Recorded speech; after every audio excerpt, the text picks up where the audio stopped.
Flag on the play, NFL Real Talk. With Brandon and Kennedy. Justin Tucker for the win. Whoa, baby! Oh, just good. And the Pacers are saying no. Hey, what's going on, folks? This is your boy Brandon coming at you for another episode of NFL Real Talk on Saturday, August 31st. The day of final roster cutdowns. Teams are making the final arrangements to trim their rosters down to 53 players because guess what?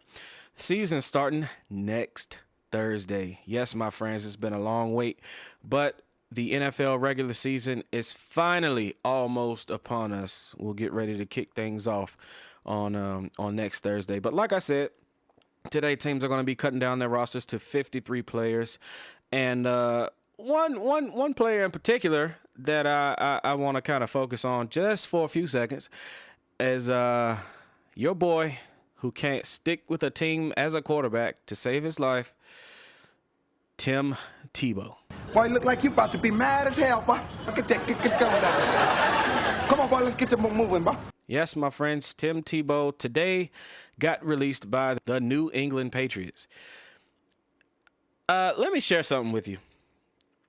Okay, we all know we've been down the whole road how bad Tebow is as a quarterback, but then you got your other ones that come back and say, "Oh, but he's a winner, he's a winner." Okay. All right. Bill Belichick is a cheater, but he's also a winner. And he knows talent when he sees it. If you cannot stick, or better yet, let me put it like this. If Bill Belichick and Josh McDaniels can't help you, then you can't be helped. I'm sorry. There are only a few very good developmental coaches in the NFL. And Bill Belichick, although he's a cheater, is one of them. And Tim Tebow could not stick with the New England Patriots. Reasons they cited was there were two things mainly, and as far as quarterback play, and those were decision making and accuracy. And I watched a little bit of the Patriots Giants game, their last preseason game this past Thursday. And, you know, to be completely honest with you, Tim Tebow, he wasn't horrible, but get this. Here's his stat line for Thursday night. He was 11 of 30 for 145 yards, 2 touchdowns, and 2 interceptions. Let me share something with you, people. You're not going to win many games in this league. Now, granted, he was not going to be a starter. Let's make that clear. He was playing behind Tom Brady and Ryan Mallett, for that matter. But the bottom line is, you're not gonna do much in this league going 11 for 30 against second and third stringers, possibly fourth stringers that won't even make the team. 11 for 30 for 145 yards against players who probably aren't even gonna make the team. You know, I like the guy as a person, but as a player, you know, unless he changes positions, he's just, you know, he's not gonna make it as a quarterback in this league, in the National Football League. I'm sorry. But now that I got that out the way, I did want to bring to light one other player that was cut. That you know, for some odd reason, everybody was just hanging on this guy. The Packers cut Vince Young. Now, for one, I'm not surprised.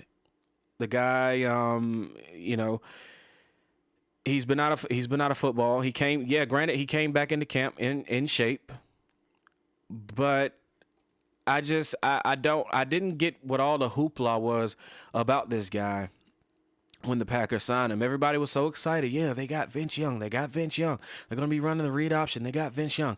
Listen, I'm going to say now the same thing that I told everybody else concerning this.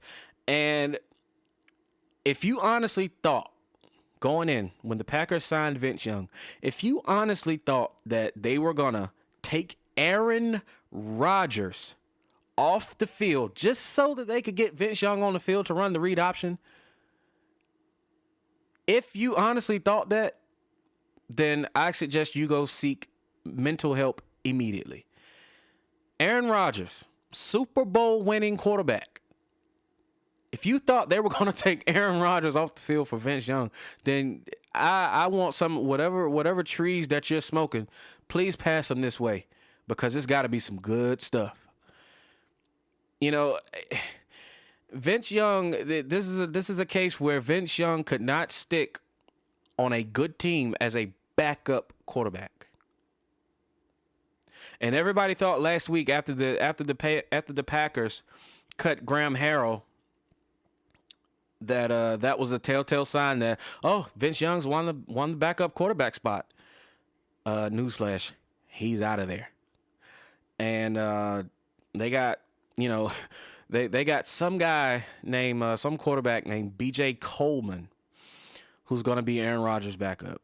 I'd never heard of the guy. Maybe you've heard of the guy. I don't know. Apparently, he spent all of last season on the Packers practice squad.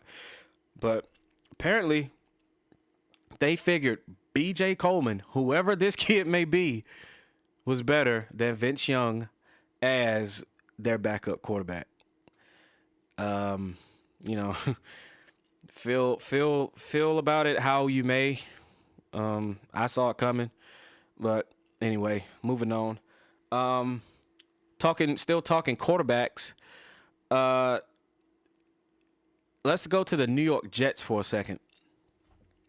Now, I for one didn't agree with Rex Ryan putting Mark Sanchez in the game in the fourth quarter, only for this reason.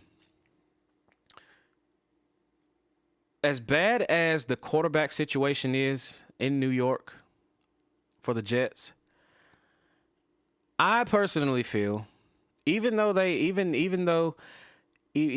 drafted Geno Smith, I still feel like, if for some reason they felt like they could win now, then it would be with Mark Sanchez. This is the same quarterback who he led him to the AFC Championship. And, he's there. As bad as their options are, now hear me clear, as bad as their options are, I believe that right now he is their best option. And that's why I didn't agree with ego extraordinaire Rex Ryan for putting him in the game against the Giants in the fourth quarter. He got in there, got knocked silly. I'm sure everybody's hurt by now, messed up his throwing shoulder. And, now Geno Smith's pegged to start week 1. That situation in New York for the Jets, it's not looking good. It's not looking good for anybody. It's not looking good for the fans.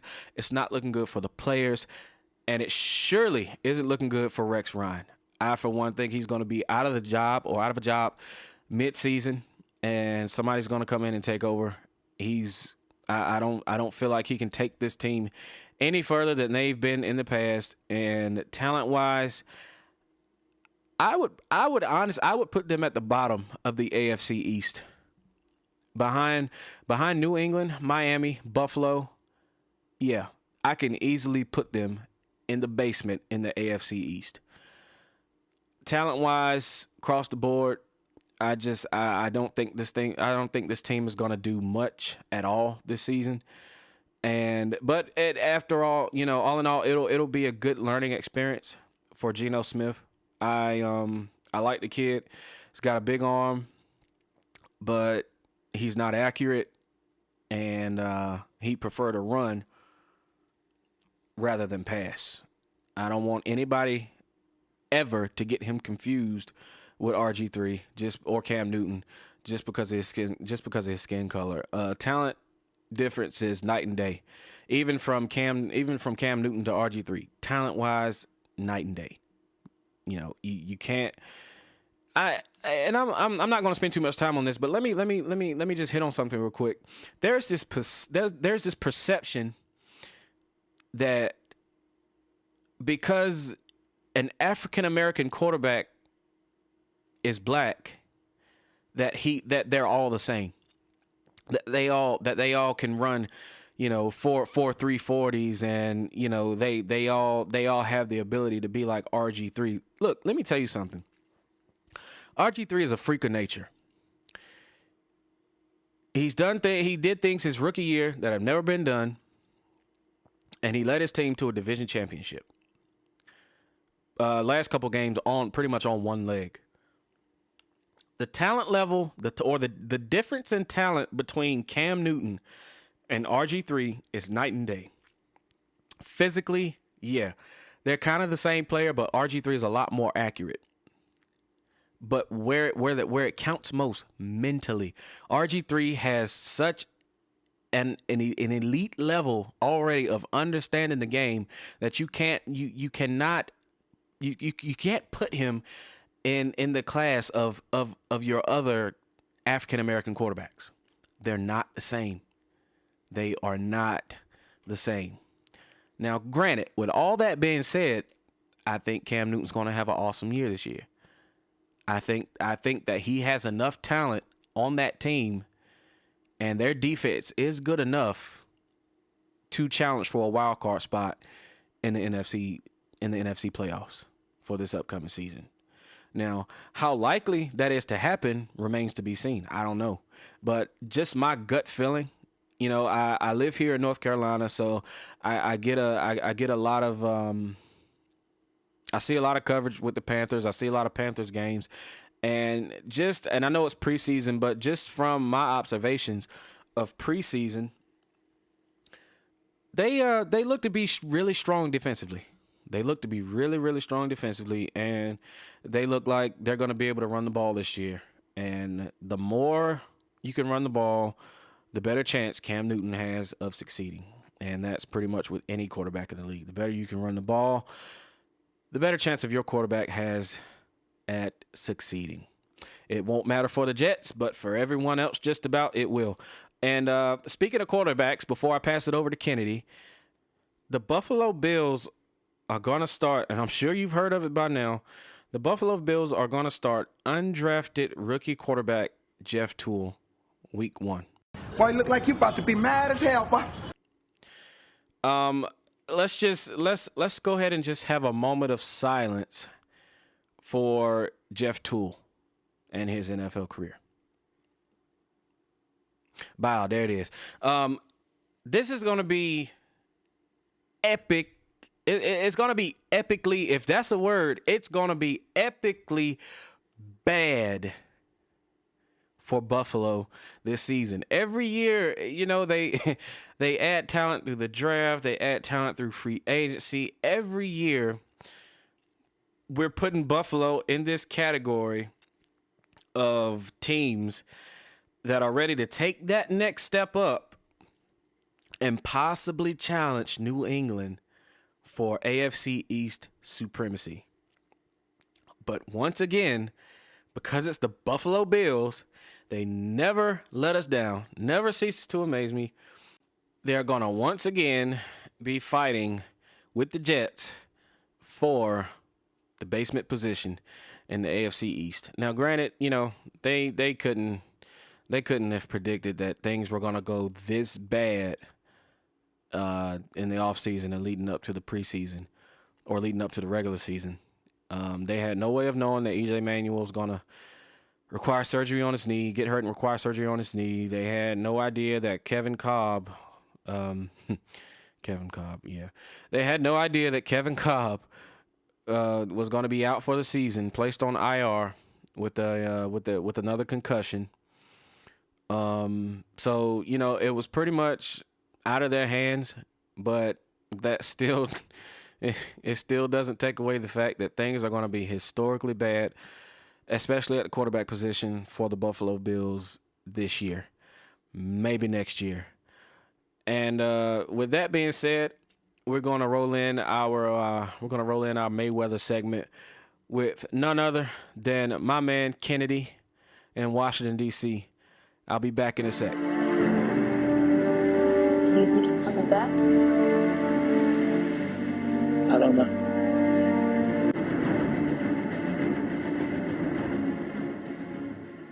Ladies and gentlemen, I'm back. Welcome to the Mayweather section of NFL Real Talk. It's been a while. It's been a really, really, really long while. I can't remember how long. Almost a year. So much things is going on. But let's start off, and this is the review section. Let's start off with the playoffs. We saw the Baltimore Ravens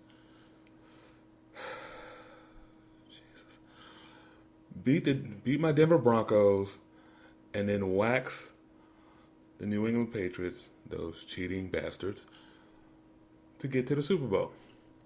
And then we saw Colin Kaepernick and the San Francisco 49ers run through everybody in the NFC to get to the Super Bowl.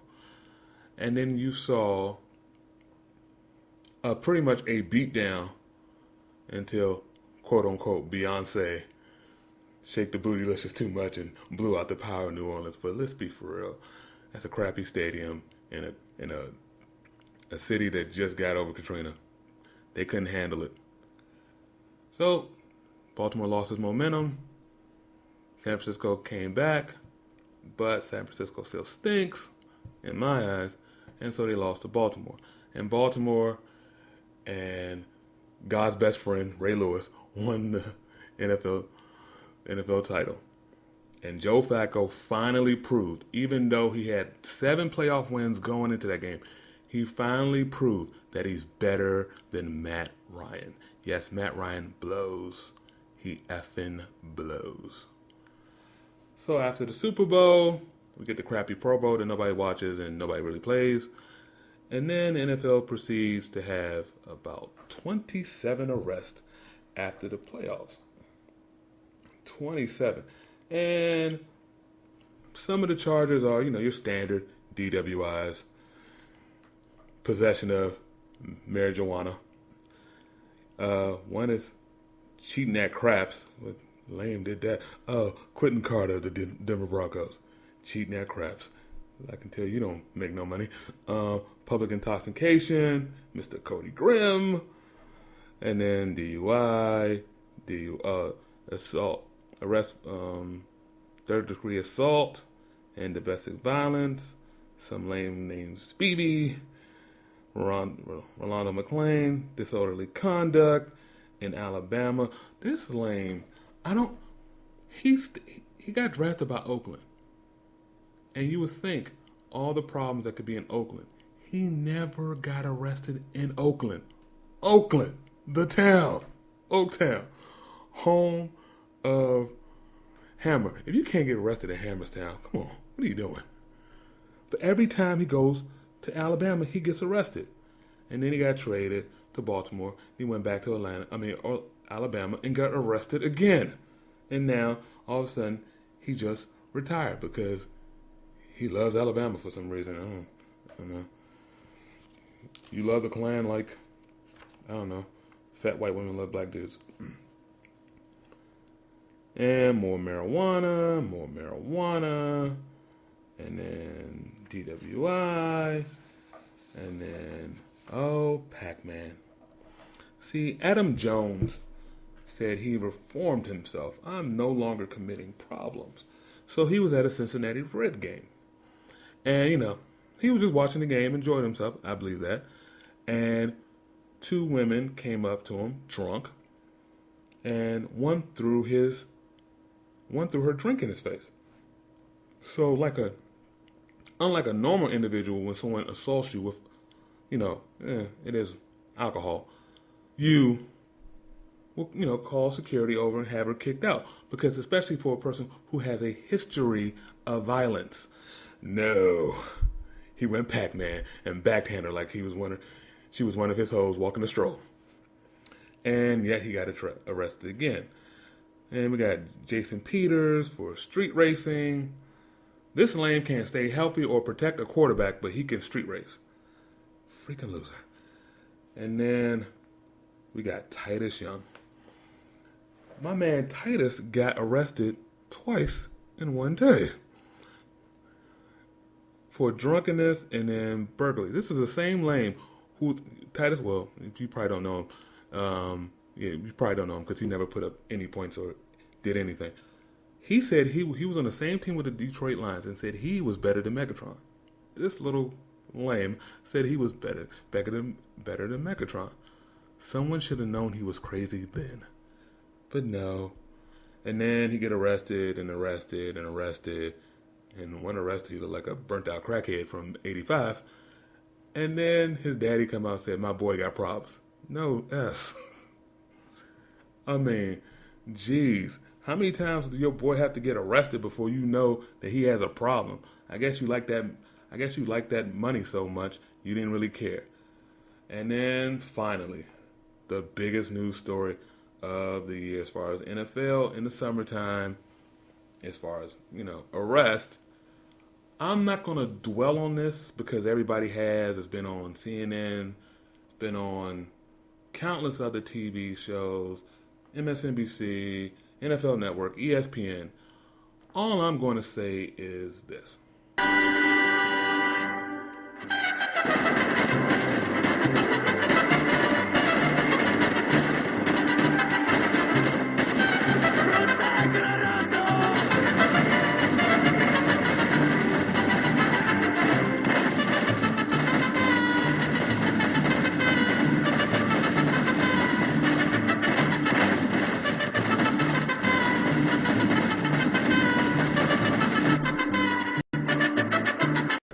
I'm already going to get in trouble for that right now, so I'm going to leave it there. So after the rest period, then we enter free agency. And you had some clubs make some really big names, some really big splashes. And the most noise came from Seattle and the 49ers. They were gathering for an arms race. But also underneath, they were getting all the splashy headlines, the Colts, who had a lot of money because the year before they cut everybody, including possibly the greatest quarterback in the last 30 years. And they had all their money, and then they wanted to give their starting quarterback a line and some weapons. The Broncos made some moves. The Bucks made some moves. It's not going to work out because they don't got the right quarterback or right coach. But hey, they made moves. They spent money. The Patriots made some moves, but looking back on it, yeah, that didn't really help. And then after that, then we go into the draft. I'm not going to go down and break down the draft because I ain't got all that damn time. All I can say is this was one of the weakest quarterback drafts ever. Every quarterback who came out in the NFL draft stunk. Every one of them. Between that midget with the no arm and that from Southern California to that lame from West Virginia who will be out of the league in 3 years, they all stunk. But quietly, Baltimore, which in the free agency period let a lot of people go and a lot of people retire, quietly signed a bunch of good free agents and finally in the draft picked up a lot of replacements. They, as far as the defensive side, are going to be nice again. The Packers finally got a line. Finally got a running back. 49ers, still with the arms race, got better. I mean, if they had some receivers, they would be a lock to win the Super Bowl. But they don't, so. And then finally, we get into training camp, and then it was freaking Armageddon. Within the first 3 days of training camp, there were like 4 ACL tears ending careers. And then later on, more ACL tears. Dennis Pitta, hip, gone for the year. Kelvin Hayden, torn hamstring, gone for the year. Dan Compton, ACL, gone for the year. Brian Balaga, ACL, gone for the year. Fantasy owners, you got to kind of wonder about that one. Aaron Rodgers is good, and he might be the best quarterback in the NFL. But it's kind of hard to be that good when you're flat on your back. Like, insert joke here. You know what I'm going with that. And let's also remember, Aaron Rodgers got a soft head. He's already had like 2 or 3 concussions, so he's going to be flat on his back. the teams that got hit the hardest with the injuries, the Eagles and the Saints. They lost about 3 players. Each team lost about 3 players. Now, the good thing for them is they were going to stink anyway. Well, the Eagles were going to stink. New Orleans' offense is going to be better, but they weren't going to do anything because they hired one of the most overrated losers ever to walk God's green earth, Rob Ryan. Yes, Rob. I got 15 bowler balls under my shirt, Ryan. Rob, I'm really, really good at bringing attention to myself, but I cannot explain why my defense leaks like an effing sieve, Ryan. That loser. And then let me break down how I feel about the Ryan and the Ryan family in general. Buddy Ryan is possibly one of the greatest defensive coaches ever. His assistants are probably really, really good defensive coaches. But Buddy Ryan was an atrocious head coach. And all his lieutenants and assistants are atrocious head coaches. What's the lame down in Carolina? He stinks. Buddy Ryan, disciple. Bounty Gate chief co-conspirator Greg Williams, disciple, stinks as a head coach.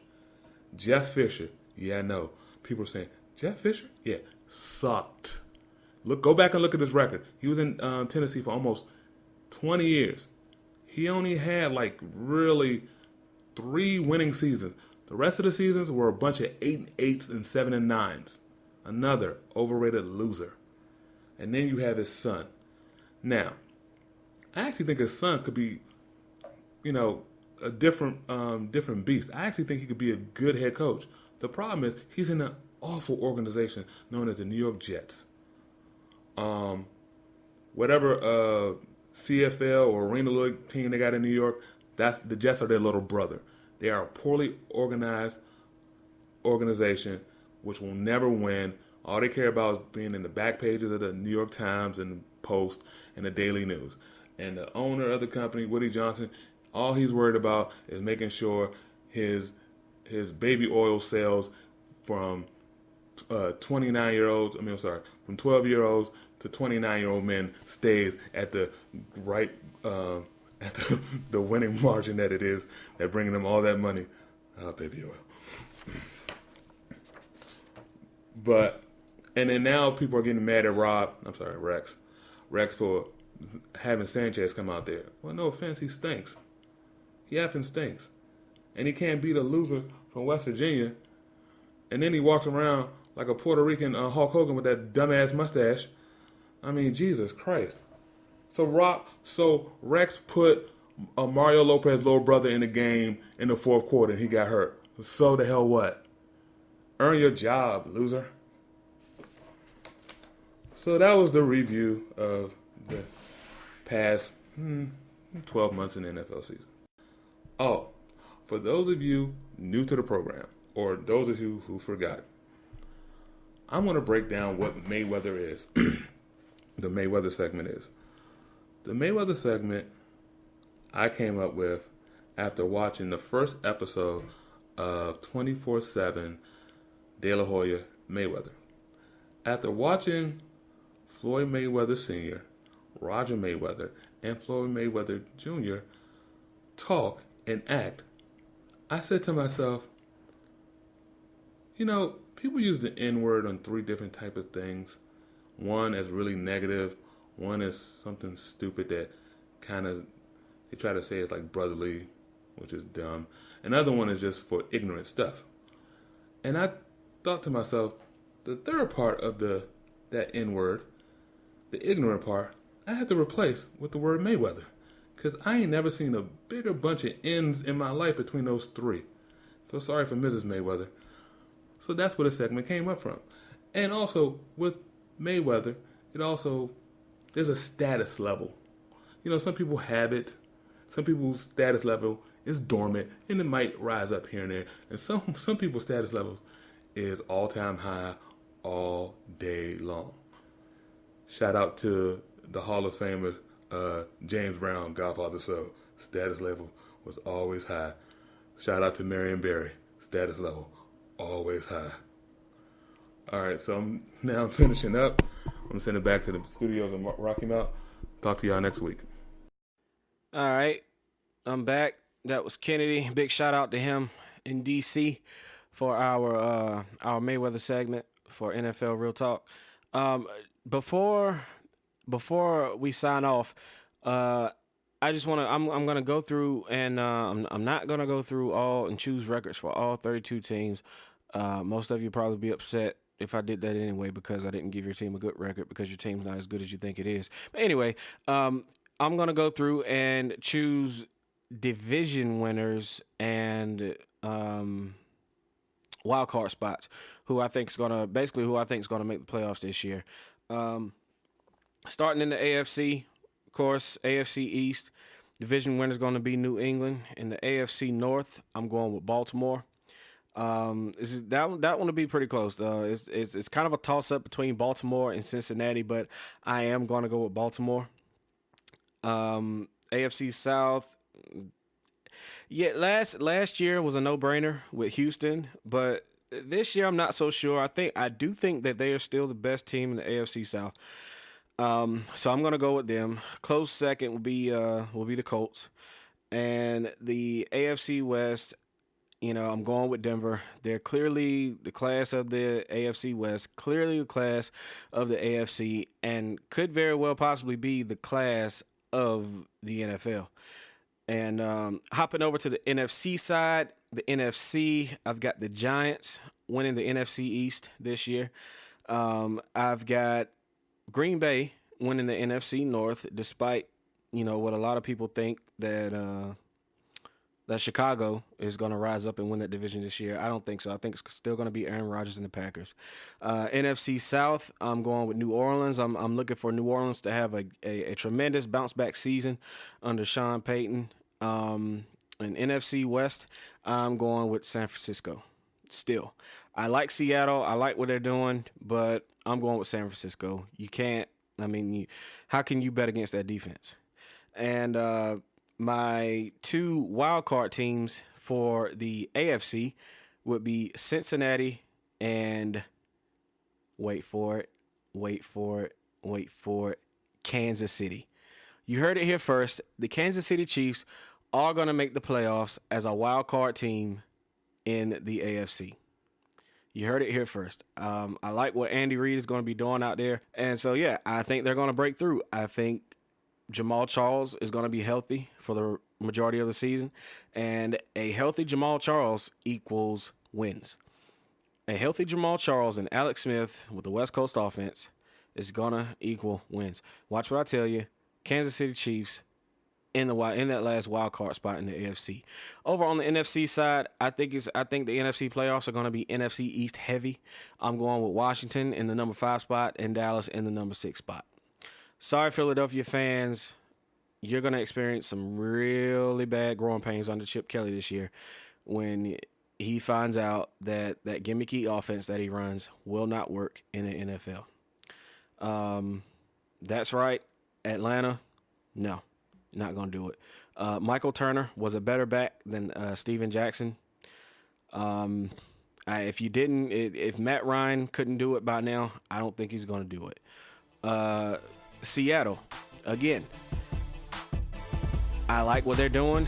I like Russell. I love Russell Wilson as a quarterback, but I'm going NFC East heavy for the NFC playoffs. You heard it here first. That's NFL Real Talk with Brandon and Kennedy for the NFL Preseason Week 4. Get ready. Season starts next Thursday. I'll see you there. Until next time, holla at your boy.